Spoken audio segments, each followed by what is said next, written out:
Welcome to ऑसर of मन्ना। आप सभी का स्वागत है इस ऑनलाइन प्रोग्राम में। आइए वचन सुनने से पहले एक हम गीत गा के परमेश्वर को धन्यवाद और उसकी महिमा करें।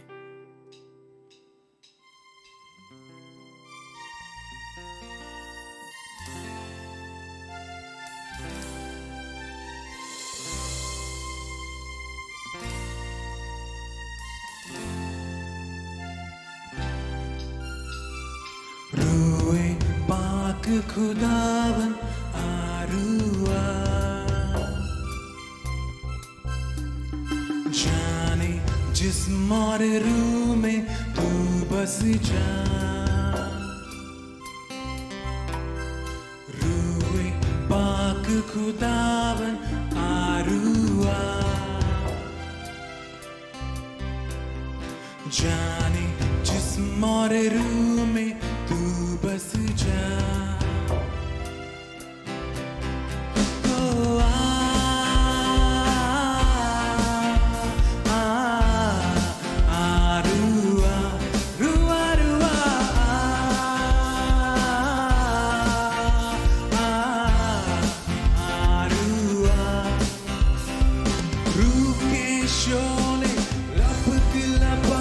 जब आते हैं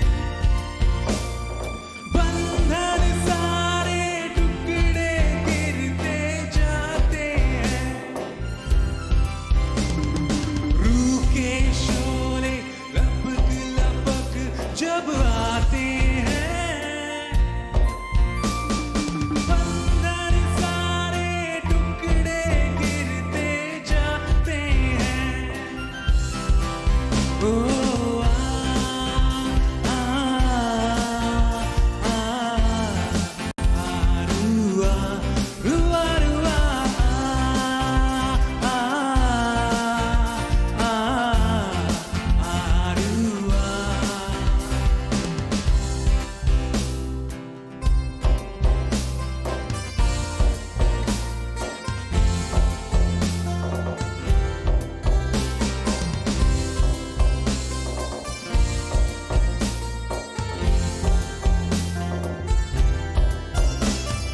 बारिश होगी रूए पाक के बादल से, धुल जाएंगे मैले भी अंदर से। बारिश होगी रूए पाक के बादल से,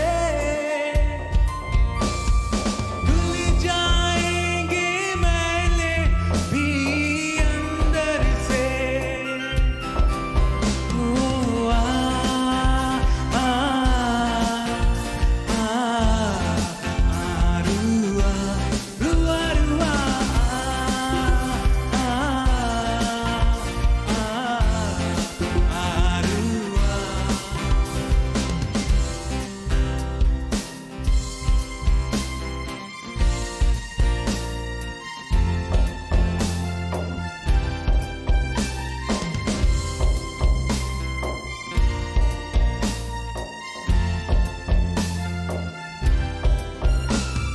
रूह की सूरत में यीशु जब आएगा,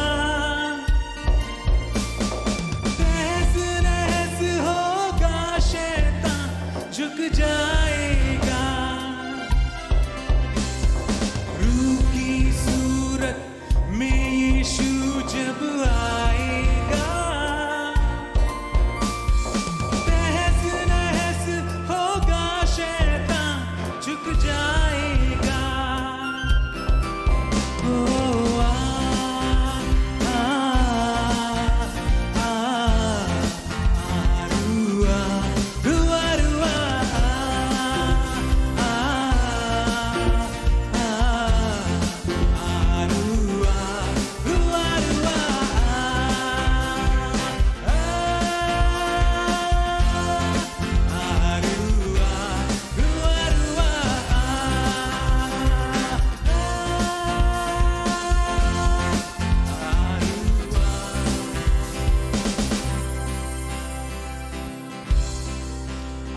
सब अपनी आंखों को बंद करें परमेश्वर को धन्यवाद दें, खुदा धन्यवाद देते हैं इतना सुंदर समय और दिन के लिए Lord. Hallelujah.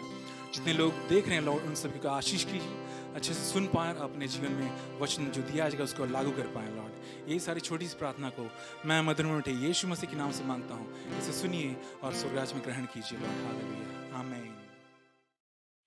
Praise the Lord, Hallelujah. Welcome to the Odds of Manna. परमेश्वर को बहुत बहुत धन्यवाद देते हैं। पुनः परमेश्वर ने एक सुंदर मौका दिया कि हम आज परमेश्वर के वचन के साथ में हम लोग फिर सहभागिता रखने पा रहे हैं। होप सो पिछले दिनों में हम हमारे चैनल में हमारा 15 साल का विवाह जो हमारा कंप्लीट हुआ, उसके ऊपर में एक छोटा सा प्रयास रहा आप लोगों के बीच में हमारे जीवन के कुछ बातों को उतार चढ़ाव और कुछ बातों को जो परमेश्वर सिखाया उसको आप लोगों के बीच में रखे हैं। सो आप हमारे लिए दुआ प्रार्थना करते रहिए और प्रार्थना कीजिए कि आने वाले दिनों में हो सके तो हम और भी बातों को हम आप लोगों के बीच में लाने पाए और परमेश्वर की गवाही को हमारे जीवन में स्टैब्लिश करें। हालेलुया। आइए आज के विषय में जाने से पहले हम लोग छोटी सी दुआ करें। सर्वसामर्थी सेनाओं का यह परमेश्वर पिता, इजराइल का परमेश्वर, दाऊद का परमेश्वर, अब्राहम का परमेश्वर, हम आपको बहुत बहुत धन्यवाद देते हैं। आज प्रभु परमेश्वर पिता सुंदर मौका दिया इस संध्या के समय में प्रभु जी हम तेरे वचन के साथ में परमेश्वर सहभागिता रखने के लिए आए हैं। तो अपने वचनों के द्वारा से हम सबों से बातें कर और परमेश्वर पिता हम सबको तृप्त कर, एक नया जोश दे और नया ताकत और बल दे। प्रभु परमेश्वर पिता हम अपने आप को आपके हाथ में समर्पित करते हैं लॉर्ड। यीशु मसीह के नाम से मांगते सुनिए और दया से उसको राज में ग्रहण कीजिए, आमीन।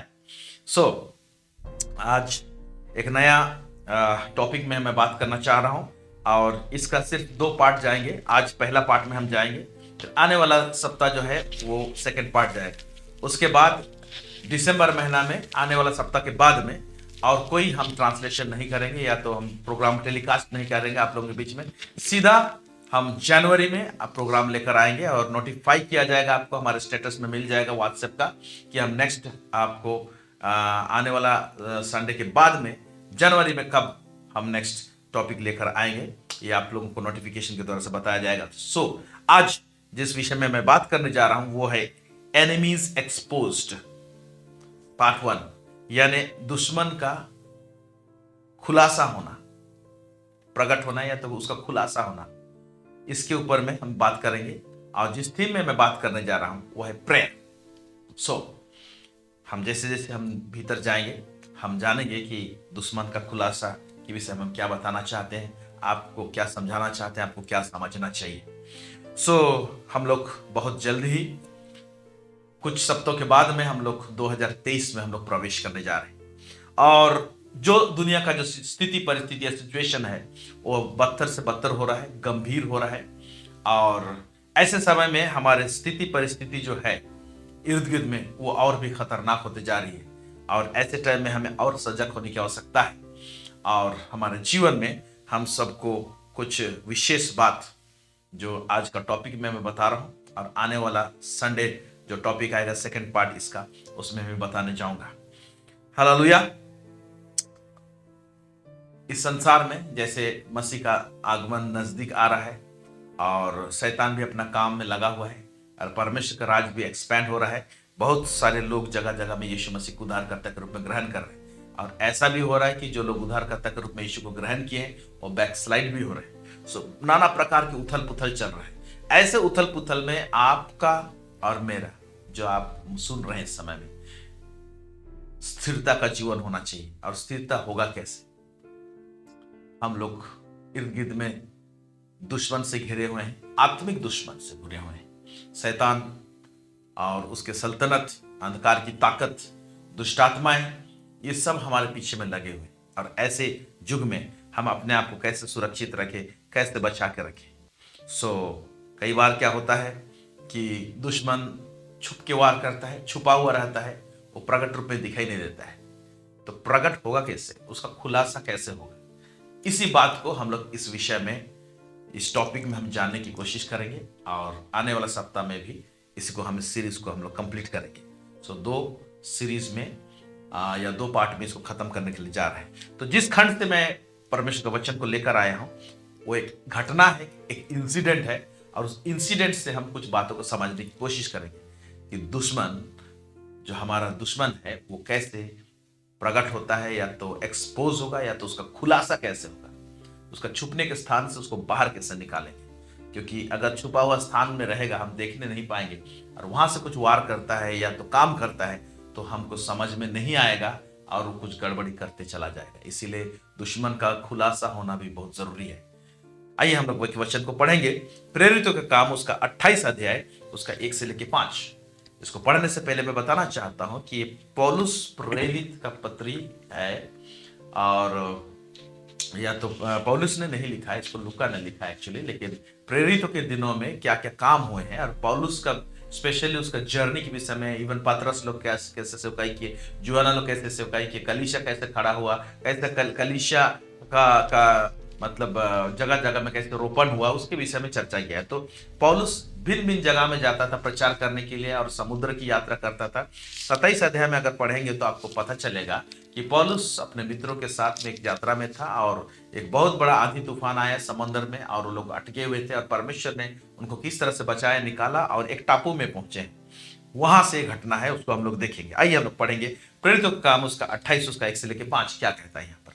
जब हम बच निकले तो पता चला कि यह द्वीप माल्टा कहलाता है। तो जिस द्वीप में वो लोग पहुंचे थे समुद्र तूफान से बचकर, वो जगह का नाम है माल्टा। फिर आगे, वहां के निवासियों ने हम पर अनोखी कृपा की, क्योंकि मेघ बरसने के कारण ठंड थी। हाँ, मेघ बरसने के कारण से वहां पर ठंड था।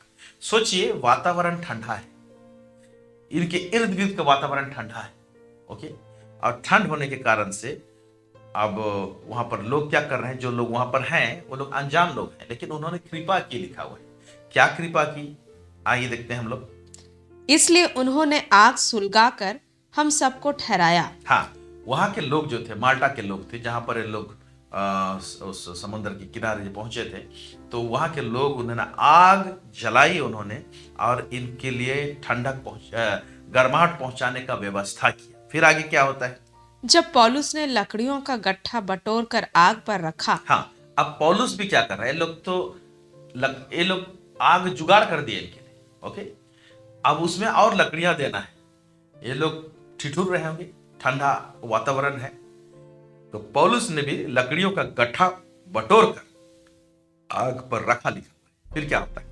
तो एक सांप आंच पाकर निकला और उसके हाथ से लिपट गया। हाँ, तो जो लकड़ी का जब गट्ठा उठाता है उस समय सांप नहीं निकलता है, वो कहीं ना कहीं उस गट्ठे में छुपा हुआ है।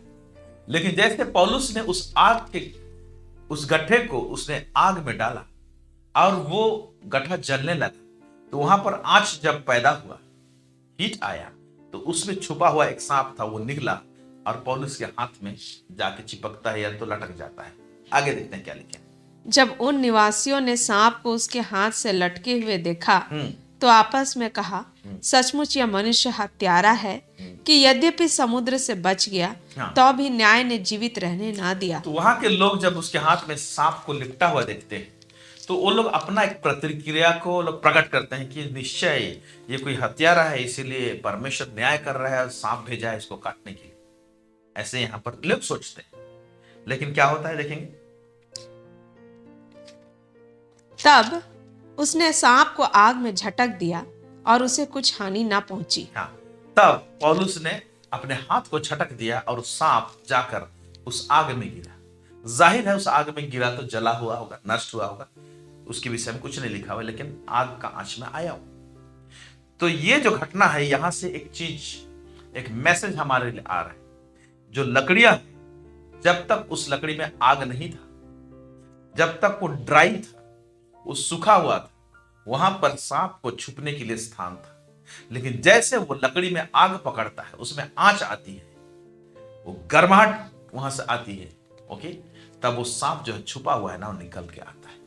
ये सांप जो है ना, इसी तरह से हमारे जीवन में बहुत से दुश्मन सब, डिमोनिक फोर्सेस सब है, वो छुप के काम करते हैं। कई बार हमारे जीवन में वो इर्द गिर्द रहते हैं और हमारे परिवारों में रहते हैं, हमारे कलीसियाओं में रहते हैं और हमारे इर्द गिर्द रहते हैं, और ये लोग छुप के वार करते हैं और ये बहुत खतरनाक है।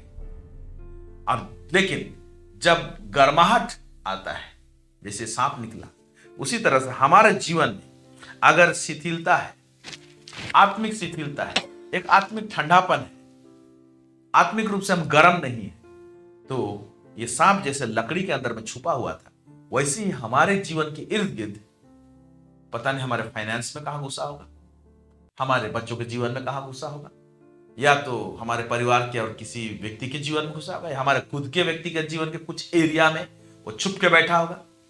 और ये खतरनाक चीज है। इसीलिए हमारे जीवन में जब तक गर्माहट नहीं रहेगी, फायर में नहीं रहते हम लोग, स्वर्गीय आग के अंतर्गत में नहीं रहते हैं, तो ये छुप के रहेगा। इसलिए जब हम उस आग में जीते हैं, हमारे आत्मिक जीवन में वो आग रहता है, स्वर्गीय आग रहता है, परमेश्वर का आग रहता है, तो तब जाकर ही ये क्या होगा, एक्सपोज होगा, प्रकट होगा, उसका खुलासा होगा शैतान, और एकदम फिर हम लोग मुठभेड़ होंगे उसके साथ आमने सामने।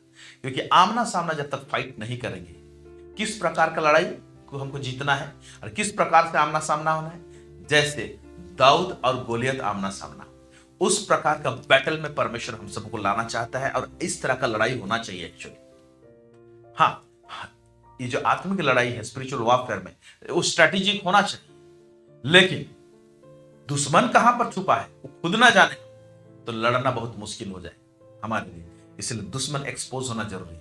दुश्मन एक्सपोज कैसे होगा, हमारा जीवन अगर आत्मिक रूप से में गर्माहट रहेगा हमारे जीवन में, तब जाके ये छुपा हुआ जो सांप है ना, वो कंफर्टेबल नहीं रहेगा, वो बाहर आएगा।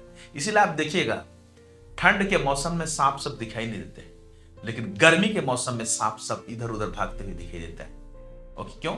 वो गर्मी कारण से वो लोग भी असहज हो जाते हैं। इसलिए हमारा आत्मिक जीवन में भी इसी तरह से रहना चाहिए। आइए एक वचन को हम लोग देखते हैं, हम लोग भजन संहिता उसका 21 उसका 8 से लेकर 9, यहां पर क्या लिखता है? तेरा हाथ तेरे सब शत्रुओं को ढूंढ निकालेगा। अभी तेरा हाथ जो लिखा हुआ है, ये इंसान के हाथ के विषय में नहीं लिखा हुआ है। अगर इस अध्याय को ऊपर से नीचे पढ़ेंगे तो एक्चुअली परमेश्वर क्या करेगा उसके विषय में लिखा हुआ है। तो यहां पर परमेश्वर का हाथ है असल में। तो परमेश्वर का हाथ शत्रुओं को ढूंढ निकालेगा। यहां पर हम लोग देखते हैं कि पौलुस का हाथ में सांप आता है, और जब झटकता है तो जाके वो आग में गिरता है और वो जल जाता है, उसमें नष्ट होने के लिए उस आग में जलता है। ओके, तो यहां पर हम लोग देखते हैं परमेश्वर का हाथ। हम लोग का हाथ फिजिकल हाथ है, और जब हम लोग आत्मिक रूप से गर्माहट में रहते हैं तो परमेश्वर का हाथ हमारे दुश्मन को खींच के निकालेगा। एक्चुअली हम हाथ बढ़ाते हैं, हम हाथ उठाएंगे प्रार्थना में, तो परमेश्वर हाथ बढ़ाएगा, दुश्मन को खींच कर निकालेगा। क्या करेगा? आइए देखते हैं। तेरा हाथ यानी परमेश्वर का हाथ क्या करेगा, पढ़ेंगे। तेरा हाथ तेरे सब शत्रुओं को ढूंढ निकालेगा, तेरा दाहिना हाथ तेरे सब बैरियों का पता लगा लेगा। तू अपने मुख के सम्मुख उन्हें जलते हुए भट्टे के समान जलाएगा। यहोवा अपने क्रोध में उन्हें निगल जाएगा, यहोवा अपने क्रोध में उनको निगल जाएगा, फिर और आग उनको भस्म कर डालेगी। आग उसको भस्म कर डालेगी। हमारा दुश्मन, हमारा आत्मिक आग इतना फायरी होना चाहिए कि हमारा दुश्मन उसमें जल जाए। पहला तो क्या हो, उसका खुलासा हो, फिर सेकेंड स्टेप क्या हो, उसमें भस्म हो जाना चाहिए। मेरे प्यारे भाई और बहनों, आज अगर हमारे जीवन में आग नहीं रहेगा, ओके, आत्मिक जीवन अग्नि में नहीं रहेगा या तो गर्म नहीं रहेगा, तो खतरा क्या है? शैतान को कंफर्टेबल महसूस होगा। जैसे कि सांप लकड़ी में छुपा हुआ था। अगर सांप लोगों का क्या फितरत है, अगर वो मादा सांप है तो कहीं पर छुपे रहेंगे तो काफी दिन के बाद में क्या करेंगे, उसमें अंडे देंगे, फिर वहां से और सारे बच्चे भी पैदा होंगे। तो ये डिमोनिक फोर्सेस जो हमारे जीवन में अगर वो कंफर्टेबली रह रहा है तो वो और भी डिमोनिक फोर्सेस को अट्रैक्ट करेगा, और पता नहीं चलेगा कि कितना बड़ा टोली हमारे जीवन को कब्जा करने के लिए जा रहा है। इसीलिए आज आवश्यकता है कि हमारे जीवन में क्या रहना चाहिए, आत्मिक आग में हम लोग हमेशा जलते रहना चाहिए। Praise God, hallelujah. सो जिस तरह से आग इस सांप को एक्सपोज किया, प्रकट किया, उसी तरह से एक चीज है हमारे जीवन में अगर हम लोग करते हैं तो वो उसको एक्सपोज करता है, प्रकट करता है। वो क्या है मालूम? वो है प्रार्थना। प्रेज द लॉर्ड, वो है प्रेयर। उसको हम देखेंगे। आप लोगों को और एक चीज मैं दिखाना चाहता हूं कि आग रहने से कैसे चीज तो छुपा हुआ चीज तो एक्सपोज हो जाता है। आपने कभी नोट नहीं किया होगा, लेकिन आज इसको मैं पढ़ते समय में एक नया तरीके से मैंने इसको देखा। जब इस वचन को पढ़ रहा था, जब पौलुस का जो प्रेरित में से हम लोग देखे कि वो आग के गट्ठे, उस लकड़ी के गट्ठे को जिस जब आग में डाला उसने, तो सांप उसमें छुपा हुआ था निकल कर आया। ओके, आइए हम लोग इस घटना में से देखते हैं जब परमेश्वर मूसा से बात कर रहा है, ओके, सीनाई पर्वत में, वहां क्या हो रहा है हम लोग देखेंगे। सॉरी, वो होरेब पर्वत पे वहां पर क्या हो रहा है देखेंगे। जब पहली बार परमेश्वर आमना सामना हुआ और कैसे किस तरह से हुआ। निर्गमन का पुस्तक उसका 3 अध्याय, उसका 1 से लेकर 2 आयत पढ़ेंगे। मूसा अपने ससुर यित्रो नामक मिद्यान के याजक की भेड़ बकरियों को चराता था। मूसा अपने ससुर का भेड़ बकरी को चराता था, होरेब पहाड़ के पास में, देख रहे हैं। हाँ, और वह उन्हें जंगल की पश्चिमी ओर होरेब नामक परमेश्वर के पर्वत के पास ले गया। और परमेश्वर के दूत ने एक कटीली झाड़ी के बीच आग की लौ में उसको दर्शन दिया। कटीली झाड़ी के बीच में, वो झाड़ी में आग लगा हुआ है और परमेश्वर उस कटीली झाड़ी से बात करना चाह रहा है और बात किया। हम लोग नीचे पढ़ेंगे तो सारे बातें लिखी हुई। तो परमेश्वर अपने आप को उस कटीली झाड़ी में आग के रूप में उसको प्रकट किया। ओके, फिर क्या होता है?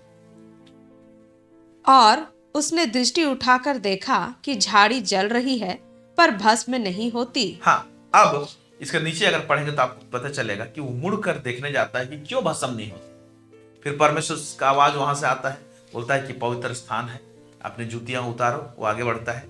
फिर परमेश्वर ढेर सारी बातें करता है कि मैं तुम्हें चुन रहा हूं, तुम जाना मिस्र देश में और अपने भाई बंधुओं को छुड़ा कर लेकर आना, वगैरह वगैरह। उस समय मूसा कहता है मुझे बोलना नहीं आता है, ये नहीं आता, बहुत सारा चीज परमेश्वर पर बातचीत करता है। ओके, अब यहां पर सवाल पैदा होता है, ये परमेश्वर अपने आप को कई जगह में कई तरीके से प्रकट करता है, लेकिन मूसा को खास कर यहां पर जलती हुई झाड़ी के द्वारा से क्यों प्रकट कर रहा है? और भी चीज है जहां से धुआं धुआं होकर प्रकट करता, और भी चीज से प्रकट कर सकता था। ओके, अब्राहम के सामने प्रकट कर रहा है। हम लोग वहां पर देखते हैं यीशु मसीह जब का प्रकटीकरण दिया जाता है तो उस झाड़ी में मेमना फंसा हुआ था मोरिया पर्वत में। तो नाना प्रकार से अपना रेवलेशन, अपना प्रकटीकरण देते हैं। यहां पर जलती हुई झाड़ी के द्वारा से परमेश्वर अपने आप को प्रकट कर रहे हैं। सारी बातें हो जाती है मूसा के साथ में और ठीक ठाक हो जाता है कि आपको मूसा को जाना है। वहां 4 अध्याय में हम लोग देखेंगे, उसका 1 से 5, यहां पर मूसा को एक खास चीज करने के लिए कहा जाता है। क्या हो रहा है, आइए देखते हैं इसको। तब मूसा ने उत्तर दिया, वे मेरा विश्वास नहीं करेंगे और ना मेरी सुनेंगे, वरन कहेंगे यहोवा ने तुझको दर्शन नहीं दिया। यहोवा ने उससे कहा, तेरे हाथ में वह क्या है? हाँ, अब क्या करते, तेरे हाथ में वो क्या है बोल के परमेश्वर उसको पूछ रहे। वह बोला, लाठी। लाठी, क्या बोला? लाठी। लाठी यानी ये भी लकड़ी का चीज है। लाठी जो है ये सूखी लकड़ी है, इसको पकड़ कर रखा है, भेड़ बकरी चराने के काम में आता है, नॉर्मल लकड़ी। ओके, फिर आगे उसने कहा, उसे भूमि पर डाल दे। जब उसने उसे भूमि पर डाला तब वह सर्प बन गई और मूसा उसके सामने से भागा। अभी देखिए, कभी इस वचन को हम इस अंदाज में नहीं देखे थे, लेकिन आज मैं डिफरेंट तरीके से मैं देखने पाया इस चीज को। जब इसने मूसा को, परमेश्वर ने कहा लाठी को डाल सामने, तो जाहिर है कि परमेश्वर उस जलती हुई झाड़ी सामने है, बात कर रहा है, और जो लाठी है उसको पता ही नहीं है कि उस लाठी के बैकग्राउंड में कुछ चीज प्रकट हो सकता है। और ऐसा क्यों प्रकटीकरण दिया वहां पर? हम देख रहे पाते हैं कि लाठी को जाहिर है कि अपने सामने डाला, मूसा अपने सामने डाला, यानी झाड़ी के सामने डाला, और झाड़ी में वो आग था। उस आग के सामने उस लकड़ी का रूप जो बदलता है और जो चेंज होता है, वो सांप है। वो सांप है, यानी परमेश्वर वो आग है। वही आग जब हमारे जीवन में रहेगा, है ना, तो हमारा जो दुश्मन है, जो सांप है ना, छुप के बैठा रहता है, वो प्रकट होगा। अब यह एक चीज सोचने वाली बात है।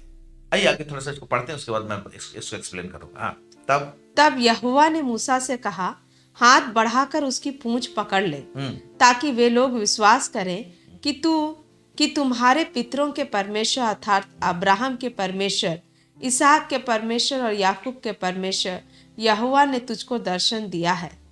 जब दर्शन दिया है, पूंछ को पकड़ ले, तो इसका मतलब एक मिराकल तुम करके दिखाना और लोग विश्वास करेंगे कि मैं तुमसे बातें किया। लेकिन सवाल पैदा होता है, यही सांप वाला मिराकल क्यों? लाठी फेंकने से सांप ही बनना क्यों? और भी कुछ चीज बन सकता था वहां पर। चूहा बन सकता था, बिल्ली बन सकता था, कुछ भी बन सकता था, लेकिन सांप ही क्यों? क्योंकि परमेश्वर उस झाड़ी के द्वारा से मूसा को एक आग का अभिषेक दिया, उसके लाइफ में फायर को दिया। क्यों? क्योंकि फिरौन को प्रकट करना था, एक्सपोज करना था, उसका खुलासा करना था। कहां पर जा रहा था? फिरौन के दुनिया में जा रहा था। अब फिरौन वो अधिकार प्राप्त वाला व्यक्ति था, या अपने एरिया में वो ऐसे अधिकारी था। ओके, मूसा को एक अधिकार के साथ में खड़ा किया, उस झाड़ी से वो आग का अभिषेक उसको मिला। ओके, जब वो जाता है तो फिरौन प्रकट होता है या तो एक्सपोज होता है। और एक चीज मार्क करने वाली बात है, गूगल सर्च में मारिएगा, फिरौन जो राजा था, उनका जो क्राउन रहता था, क्राउन का सामने ठीक स्नेक, एक सांप रहता था यहां पर। आप चेक कर सकते हैं उसको, देख सकते हैं उसको। तो परमेश्वर ये जो घटना जो दिखाया है, इससे बहुत सारा मीनिंग है। यह भी बताना चाहता है कि मैं तुमको इस समय अभिषेक कर रहा हूं, तेरे सामने वो जो फिरौन जो है सांप के समान है, ओके, वो एक्सपोज होगा, वो एक्सपोज भी होगा और हराया भी जाएगा। आज मैं तुम्हें एक ऐसा आग दे रहा हूं, इस झाड़ी से आग से प्रकट हो रहा हूं, यानी तुम्हें आग दे रहा हूं और वो प्रकट होगा। मेरे प्यारे भाई और बहन, आज हमारा जीवन में परमेश्वर वही आग देना चाहता है, वो उस आग में रखना चाहता है। लेकिन ये आग ऐसा नहीं आता है, ऐसा नहीं आता है। परमेश्वर ने उसको अभिषेक किया। ये आग जो है हमारे जीवन में, एक आत्मिक जीवन के लिए क्या क्या चीज आग का हमारे जीवन में आग को लेकर आता है या तो हमको गर्म रखता है। क्या क्या चीज, आइए उस पॉइंट में आते हैं। पहला तो हमारा विश्वासी जीवन है हमारा, तो हमारे जीवन में प्रार्थना रहना चाहिए। प्रेयर, प्रेयर जो है ना, वो छुपा हुआ दुश्मन को ना प्रकट कर देगा। आइए हम लोग देखेंगे प्रेरित काम उसका 16 से 18 पढ़ेंगे हम लोग। प्रेरित काम 16 उसका 16 से 18 देखिए कैसे प्रकट हो रहा है। एक छुपा हुआ चीज है, स्पिरिट है वाला, और ये प्रभु का आत्मा नहीं है, ये दुष्ट की ओर से है। ये कब प्रकट हो रहा है, देखिए पढ़ेंगे। जब हम प्रार्थना करने की जगह जा रहे थे, पौलुस के विषय में लिखा हुआ है, जब हम प्रार्थना करने की जगह में जा रहे थे, यानी पौलुस प्रार्थना के मूड में है। पौलुस का नीचे पढ़ेंगे तो पता चलेगा वो प्रार्थना कैसे रहता था उसका। ओके, उसको देखेंगे हम लोग। तो प्रार्थना करने के स्थान में जा रहे थे, यानी प्रार्थना करने जा रहे थे, पूरा प्रार्थना के मूड में। तब क्या हो रहा है, आइए देखते हैं। तो हमें एक दासी मिली जिसमें भावी कहने वाली आत्मा थी। हमें एक दासी मिली जिसमें एक भावी कहने वाली आत्मा थी, माने भविष्यवाणी वाला सर। अब ये जो भविष्यवाणी है ना, ये कुछ सही भविष्यवाणी नहीं देता था, कुछ पुराना चीज को बता देगा किसी का। दुष्ट आत्मा लोग पुराना घटना को जान सकते हैं, लेकिन भविष्य को नहीं बता सकते। तो ऐसे कुछ आत्मा एक स्त्री के अंदर में थी। वो क्या हो रहा है, और भावी कहने से अपने स्वामियों के लिए बहुत कुछ कमा लाती थी। वह पौलुस के और हमारे पीछे आकर चिल्लाने लगी, ये मनुष्य परम प्रधान परमेश्वर के दास हैं, जो हमें उद्धार के मार्ग की कथा सुनाते हैं। हाँ, ये बड़बड़ाने लगी। अभी तो ये खुद दुश्मन है, तो उसको ये परम प्रधान के परमेश्वर के दास लोग हैं बोलने की क्या जरूरत है। ये ऐसा आग है प्रेयर के कारण से। पौलुस का लाइफ, आत्मिक जीवन इतना गर्म था कि जब दुष्ट आत्मा से ग्रसित एक व्यक्ति है, वो आ रहा है, तो वो एक्सपोज हो रहा है, वो प्रकट हो रहा है, खुलासा हो रहा है उसका। अभी खुलासा हो रहा है, तो देखिए क्या हो रहा है। वह बहुत दिन तक ऐसा ही करती रही। और ये एक दिन नहीं हुआ, बहुत दिन तक वो ऐसा ही करती रही। वो उसका और एक्सपोज होते जा रहा है। ओके, फिर आगे। परंतु पौलुस दुखी हुआ और मुड़कर उस आत्मा से कहा, एक दिन वो दुखी हो गया और मुड़कर उस आत्मा से कहा, मैं तुझे यीशु मसीह के नाम से आज्ञा देता हूँ कि उसमें से निकल जा। और वह उसी घड़ी निकल गई। हाँ, उसी घड़ी निकल गई। ओके, और वो रिलीज हो जाता है। तो मेरे प्यारे भाई बहन, प्रेयर जो है हमारा लाइफ में फायर को रखता है। प्रार्थना का जीवन जो है हमारे जीवन में को गर्म रखता है। और जब गर्म रखेगा ना, कहीं से गुजरेंगे ना, तो दुष्ट आत्मा सब एक्सपोज हो जाते हैं, दुश्मन से भी एक्सपोज हो जाते हैं। इसीलिए हमको आज बहुत जरूरी है। पौलुस प्रेयर को लेके बहुत ही सीरियस, और उसका प्रेयर को लेके स्टेटमेंट क्या है मैं पढ़ रहा हूं आपके लिए। पहला थिस्सलुनी उसका 5:17 में लिखा हुआ है, निरंतर प्रार्थना में लगे रहो। अब पौलुस जो कहता है निरंतर प्रार्थना में लगे रहो, तो पौलुस स्वयं कैसे प्रार्थना करता होगा, कैसे वो निरंतर प्रार्थना में रहता होगा। वो पौलुस प्रेरित जो था ना, एक प्रेयर वाला व्यक्ति था। बाइबल में बहुत सारे लोग हैं जो प्रेयर वाला व्यक्ति है, और उनके प्रार्थना के दर से बड़े बड़े और अद्भुत काम रहे हैं, और उनका जीवन प्रार्थना के कारण से एक गर्माहट में रहता था, हमेशा गर्म रहता था, आत्मिक जीवन शिथिल नहीं रहता था, और दुष्ट आत्मा छुप के बैठ नहीं सकता था उनके जीवन में। पौलुस का जीवन ऐसा था। और ऊपर जो हमने देखा, वो दुष्ट आत्मा जो स्त्री से भाग गई ना, तो उसका मालिक लोग पौलुस को और उसके मित्रों को, सिलास को फंसा देते हैं और उसको बंदगिरी में डाला जाता है। बंदगिरी में जब डाला जाता है, ओके, उस जगह का घटना देखिए। उस समय में भी पौलुस क्या कर रहा था, जो प्रार्थना करने वाला व्यक्ति। प्रेरितों का काम 16 जो ऊपर हमने पढ़ा 16, और उसी का ही भाग है। जब उसको फंसाया जाता है, उसको बंदगिरी में डाल दिया जाते हैं, पौलुस के विषय में क्या लिखता है, प्रेरितों का काम 16 25 से लेकर 26, यहाँ क्या लिखता है, पढ़ें। आधी रात के लगभग पौलुस और सिलास प्रार्थना करते हुए परमेश्वर के भजन गा रहे थे। आधी रात, अब देखिए एक रात का टाइम है, बहुत मार खाए, पूरा ऊपर पड़ेगा तो उसको बेत से मारा गया था इनको। पौलुस और सिलास प्रार्थना करते हुए परमेश्वर के भजन गा रहे थे। ओके, क्या होता है, और कैदी उनकी सुन रहे थे। कैदी लोग उनकी सुन रहे थे। फिर इतने में एकाएक बड़ा भूकंप आया, हाँ, यहाँ तक कि बंदीगृह की नींव हिल गई और तुरंत सब द्वार खुल गए और सबके बंधन खुल पड़े। हाँ, और सबके बंधन खुल पड़े बोलता हुआ है। और यहाँ पर जो दारोगा रहता था, जो मेन मुखिया व्यक्ति है ना, इस अचंभा चीज को, इस बात को देखकर पौलुस और सिलास को ले जाता है, उसके घाव को धोता है, सुसमाचार सुनता है, और उसी रात लोग बपतिस्मा लेते हैं और उद्धार और छुटकारा पाता है। आप देख रहे हैं, इनका जीवन प्रार्थना का है। इवन दुख और दर्द के टाइम में भी ये लोग ऐसे प्रार्थना कर रहे हैं। उस आग में जो है ना, बहुत सारा चीज जो है, बंदगिरी इनको बांध के रखा था, वो तोड़ दिया जाता है, सब कुछ खुल जाता है, और जो पर्दा पड़ा हुआ था, या तो बंधन में था, ये व्यक्ति जो उस वहां का जो दारोगा था, मेन जो व्यक्ति था, है ना, उसका बंधन सब छूट जाता है। शैतान एक्सपोज होता है और उसके जीवन को छोड़ के चला जाता है, यानी वे लोग उद्धार में आ जाते हैं। Praise God, praise God. Yeshu Masih स्वयं परमेश्वर का पुत्र होने के बावजूद भी प्रार्थना का जीवन से एग्जेम्प्टेड नहीं था। मतलब कहने का मतलब कि यीशु मसीह स्वयं भी प्रार्थना से दूर नहीं था, प्रार्थना में लगा रहता था। ऐसा नहीं है कि वो परमेश्वर का पुत्र है तो उसको प्रार्थना करने की आवश्यकता नहीं रही।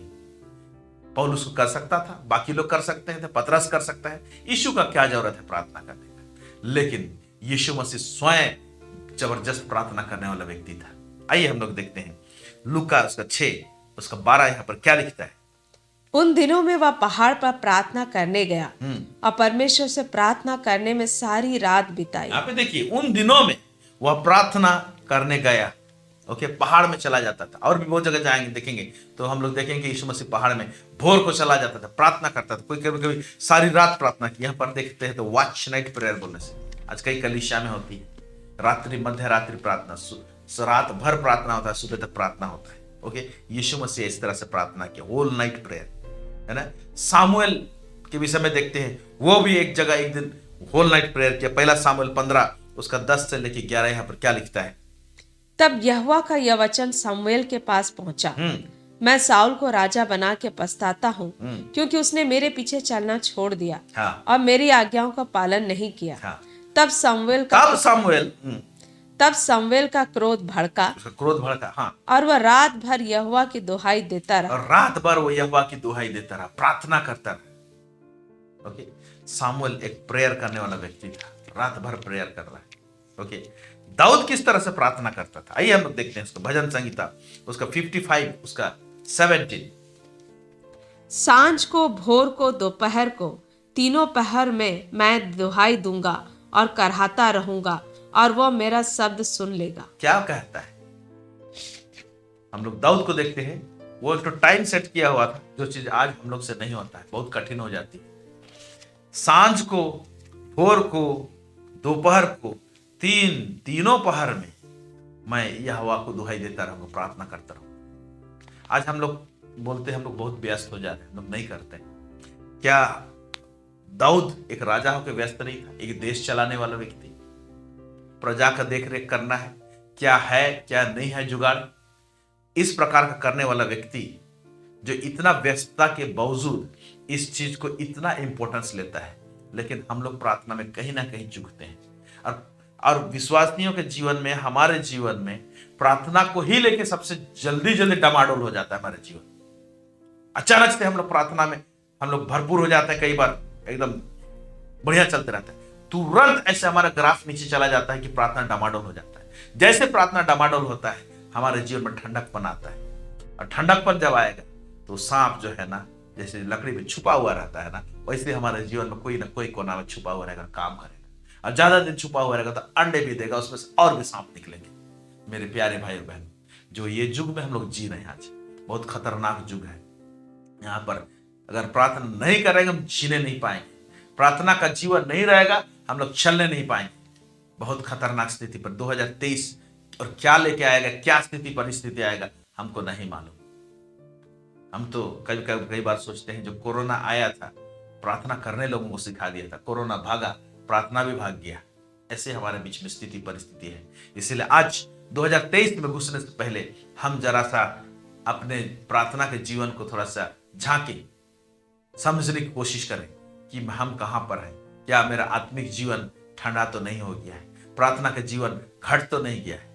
ये सारा चीज को देखने की आवश्यकता है। दानियल, ये भी एक बड़ा ऊंचे ओहदे में रहने वाला व्यक्ति, ये दानियल किस तरह से प्रार्थना करता है, आइए हम लोग देखेंगे। दानियल 6 उसका 10 आयत क्या लिखता है।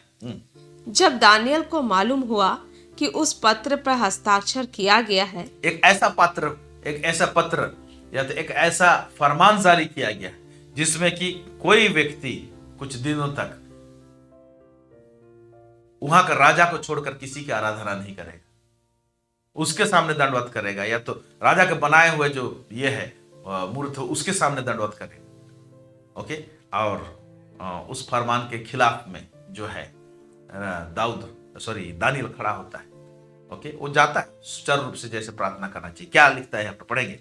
तब वह अपने घर में गया, जिसकी उपरौठी कोठरी की खिड़कियां यरूशलेम की ओर खुली रहती थी, और अपनी रीति के अनुसार मतलब प्रार्थना का रीति बना दिया था। कैसे? अपनी रीति के अनुसार, जैसा वह दिन में 3 बार अपने परमेश्वर के सामने घुटने टेक कर प्रार्थना और धन्यवाद करता था, वैसा ही तब भी करता रहा।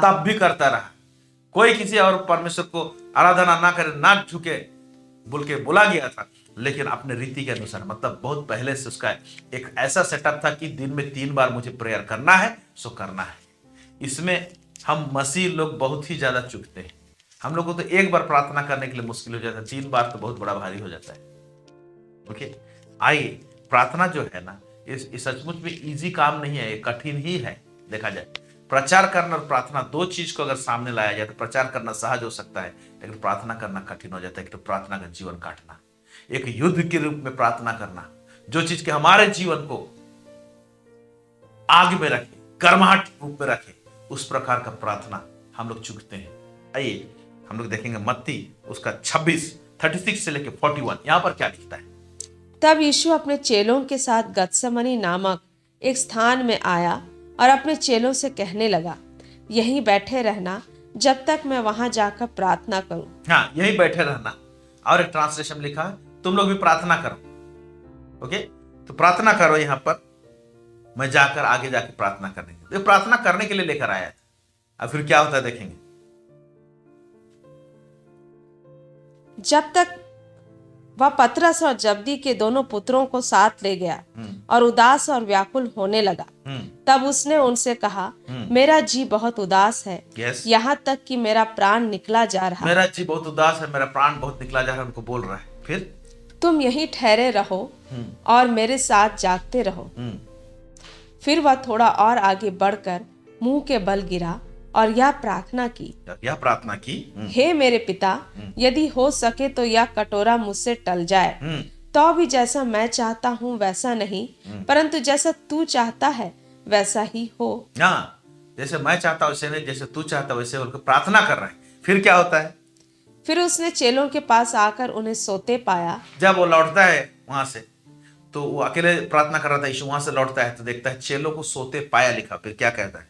और पतरस से कहा, क्या तुम मेरे साथ एक घड़ी भी ना जाग सके? क्या तुम मेरे साथ एक घड़ी भी तुम लोग प्रार्थना नहीं कर सके? पतरस को बोल रहा है। फिर आगे, जागते रहो और प्रार्थना करते रहो कि तुम परीक्षा में ना पड़ो। यह बहुत बड़ा चीज कहा, जागते रहो और प्रार्थना करते रहो। जागते रहो मतलब सजग रहो। हम लोग सजग नहीं रहते। सजगता का जीवन रहना चाहिए, प्रार्थना का जीवन रहना चाहिए। ऐसे करोगे तो तुम परीक्षा में नहीं पड़ोगे। फिर कहता है आत्मा तो तैयार है परंतु शरीर दुर्बल है। सचमुच आत्मा पर प्रार्थना करने का इच्छा होता है लेकिन शरीर दुर्बल हो जाता है। जब प्रार्थना, बहुत लोगों को शिकायत रहता है ऐसे कि जब प्रार्थना करने जाते हैं मुझे नींद आ जाता है। सुबह हम उठना चाहते हैं, नींद आ जाती है। सबको संघर्ष होता है, इवन मैं भी कई बार संघर्ष करता हूं, और ठंड के मौसम में तो ज्यादा संघर्ष होता है हम लोगों का। लेकिन हम लोग इसको ढिलाई नहीं कर सकते। हमारा प्रार्थना का जीवन घटा, ठंडकपन हमारे एनवायरनमेंट के इर्द गिर्द में ठंडकपन आ जाएगा। ठंडकपन आ जाएगा तो उस लकड़ी में जैसे सांप छुपा हुआ था ना, उसी तरह छुपा हुआ रहेगा हमारे जीवन में, पता ही नहीं चलेगा। दुश्मन को प्रकट करना है, उसको एक्सपोज करना है, तो ये बहुत जरूरी है। अगर एस्तर की पुस्तक को आप पूरा पढ़ेंगे तो वहां देखिएगा कि यहूदी लोगों को मार देने के लिए राजा का जो सेनापति था हामान, वो बहुत बड़ा षड्यंत्र रचा था, और वो मेन व्यक्ति था इसको षड्यंत्र रचने वाला। और उस व्यक्ति को कैसे हम उजागर करें, कैसे उसका खुलासा किया जाए, इनको समझ में नहीं आ रहा। तो एस्तर पूरे यहूदियों को खबर भेजाता है कि हम उपवास में जा रहे हैं, हम प्रार्थना कर रहे हैं, आप लोग भी उपवास करो, आप लोग भी प्रार्थना करो। और प्रार्थना के साथ कुछ कदम बढ़ाएंगे। एक ऐसा चीज परमेश्वर कर दिया, उस प्रार्थना के कारण से एक ऐसा गर्माहट उस देश में आया, यहूदियों के ऊपर में आया, एस्तर के ऊपर में आया, कि हामान जो बहुत तरकीब से काम कर रहा था, वो लकड़ी में जैसे छुप के जो काम, सांप जो था उस तरह से, ओके, वो प्रकट हो गया। और प्रकट केवल नहीं हुआ, वो मारा भी गया। तो मेरे प्यारे भाई और बहनों, प्रेयर एक ऐसा कड़ी है हमारे आत्मिक जीवन के लिए जो कि हमको गर्म रखता है और हमको तगड़ा और मजबूत रखता है, सबल करके रखता है, जिससे हमारा इर्द गिर्द का एनवायरनमेंट जो होगा ना, वातावरण होगा ना, उसमें एक आत्मिक आग रहेगा। उस आत्मिक आग में दुष्ट का जब जो प्रभाव आएगा वो एक्सपोज हो जाएगा, छुप के वार करने नहीं पाएगा, वो आमना सामने दिखाई देगा, और आपको किस तरह से हिट करना है, क्या करना है, हम सबको ही पता चलेगा। तो मेरे प्यारे भाई और बहनों, आज हम लोग इस बात को देखने पाए कि दुश्मन का प्रकट होना या तो दुश्मन का खुलासा होना, छुप के जो बैठा है उसका खुलासा होना जरूरी है। और उसके लिए क्या करना पड़ेगा? हमारे जीवन में हम प्रार्थना को सीरियसली लेना पड़ेगा। इसीलिए आज 2022 मर खत्म होने जा रहा है। हो सकता है बहुतों का प्रार्थना का जीवन डमाडोल हो चुका है साल के आखिरी होने तक, लेकिन 2023 में जा रहे हैं। हम लोग का देश का हालत जिस तरह से बदतर हो रहा है बहुत सारा चीज के लिए, हमारे बच्चे लोगों का भविष्य क्या होगा नहीं मालूम है। आज अगर हम लोग प्रार्थना नहीं करेंगे तो बहुत सारी स्थिति परिस्थिति ऐसे रहेगी हमारे जीवन में कि हमको और निरंकुश कर देंगे, कमजोर कर देंगे। इसीलिए आइए अपने दिलो दिमाग में, जहन में एक चीज को बैठा लें, कुछ भी हो जाए, ये दानियल जैसे था, कुछ भी हो जाए 3 टाइम मैं प्रार्थना करूंगा, कुछ भी थोड़ा तो मैं बैठूंगा। और हम लोग को प्रार्थना का जो बात है उसको कभी कभी ऐसे लगता है कि एक साथ मैं 1 घंटा 2 घंटा बैठूं, नहीं होता है। आप पहले 10 मिनट से शुरू कीजिए, अगर बिल्कुल प्रयास नहीं है 10 मिनट से शुरू कीजिए, फिर आधा घंटा में जाइए, फिर 1 घंटा जाइए। और मैं आपको बताना चाहता हूं निरंतर प्रार्थना कैसे करें। ओके, मन में प्रार्थना कर सकते हैं। प्रभु को तो अलग से समय तो देना है, और एक हथियार प्रभु ने दिया है प्रार्थना करने के लिए, वो है अन्य भाषा। अगर किसी को अन्य भाषा नहीं मिला तो आप अन्य भाषा में प्रार्थना करने पाए, बोल के परमेश्वर को बोलिए कि प्रभु मुझे आप अपने आत्मा से तरोबर कर दीजिए, वो अन्य भाषा दीजिए, स्वर्गीय भाषा दीजिए, ताकि मैं उसमें निरंतर प्रार्थना करते रहूं। एक बहुत बड़ा हथियार है जो कि हमको गर्म रखता है हमारे अंदर। Hallelujah, praise God. तो मेरे प्यारे भाई बहनों, आज से एक बात को सोचने की आवश्यकता है और हमारे जीवन में गांठ बांध के रख ले कि मुझे प्रार्थना करना है, कुछ भी हो जाए, रात के समय हो, मध्य रात्रि हो, सुबह के टाइम हो, 3 बजे सुबह आंख खुल जाता है। अभी ऐसे हो रहा है कभी कभी कुछ सुबह का टाइम है, मेरा 3 बजे 4 बजे आंख खुल जा रहा है, तो मैं कम से कम क्या करता हूँ, चलो उठ के बैठ के प्रार्थना नहीं करने पाया तो जस्ट मनन करते रहते, प्रार्थना करते रहते। और मैं अपने इर्द गिर्द बहुत अद्भुत काम को देख रहा हूँ। जहां जहां छुप के शैतान बैठा है वो एक्सपोज हो रहा है। सेवकाई के दौरान जहां पर शैतान काम कर रहा है, छुप के बैठा है, वो एक्सपोज हो रहा है और उस काम सब, वो शैतान का काम सब नष्ट हो रहा है। इसीलिए आइए आप इस बीच में इस प्रार्थना को लेकर बिल्कुल लापरवाही ना हो। विश्वास नहीं है, प्रभु को जानते हैं, पहला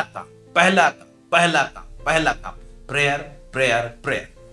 प्रेज गॉड। प्रभु इस वचन के द्वारा से आप सबों को अधिक आशीष दे। आइए दुआ करते हैं।